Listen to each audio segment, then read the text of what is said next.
I got asked for my top 7 items for Act 2, so let's do it. If you go to the back side of the Last Light Inn, go into its basement and find the hidden tunnel, you'll find, besides a bunch of spooky monsters, the coruscation ring. As long as you're illuminated with light, you can just cast light on yourself with a cantrip. Anytime you hit someone with a magical attack, you'll add 2 stacks of Radiant Orb onto that target. And Radiant Orb does tons of stuff. They illuminate themselves. It's a -1 penalty to all their weapon attacks. And it's totally bonkers when you use Magic Missile with it. Trading Infernal Ore to Daemon in Act 2 gives you a bunch of equipment, but one of those pieces are the Flawed Helldust Gloves. These add a d4 fire damage to all your weapon attacks, but if you're attacking without a weapon, an unarmed attack, you're going to do a d4 of necrotic and cause the bleeding condition. The bleeding condition makes the target lose HP over turns and makes them have disadvantage on the constitution saves. It's also bugged. If you throw weapons with these, you'll do the d4 of fire and cause bleeding. In the cemetery by the House of Healing in Act 2, you will find the Icebite robes, and these are robes that give you resistance to both fire and cold damage and let you cast Armor of Agathis at 3rd level once a day. The first run I did this game, I wore those robes to the end of the game. Gale never took these off.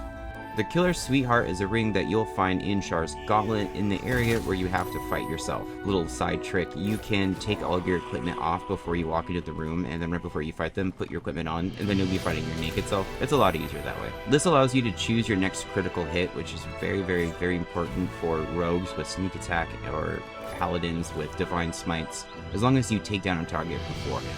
The Bloodmancer Drow in Moonrise Towers has a bunch of stuff to sell, but she sells the Risky Ring. This makes all of your weapon attacks have advantage, meaning if you're a rogue, you will never have to worry about getting an opening for sneak attack. You will always have sneak attack. Downside of this, you will always have disadvantage on your saving throws. Totally worth it for ranged fighting. The Shield of Devotion is a shield that you can buy from Tally the Quartermaster at the Last Light Inn.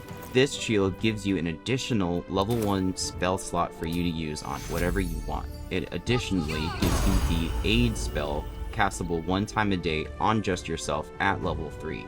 Additionally, it gives you a reactionary attack that can knock targets prone who attack you. At Moonrise Towers, the Zinthia merchants sell a bunch of things, and one of them is the Dragonthroat Glaive. This glaive augments Dragonborn's breath attacks, which is pretty neat, but more importantly, it gives you a skill called Elemental Weapon that you can use every day. It doesn't take concentration. This lets you add a d4 of additional elemental damage of your choosing to any weapon. And now, a word from our sponsor.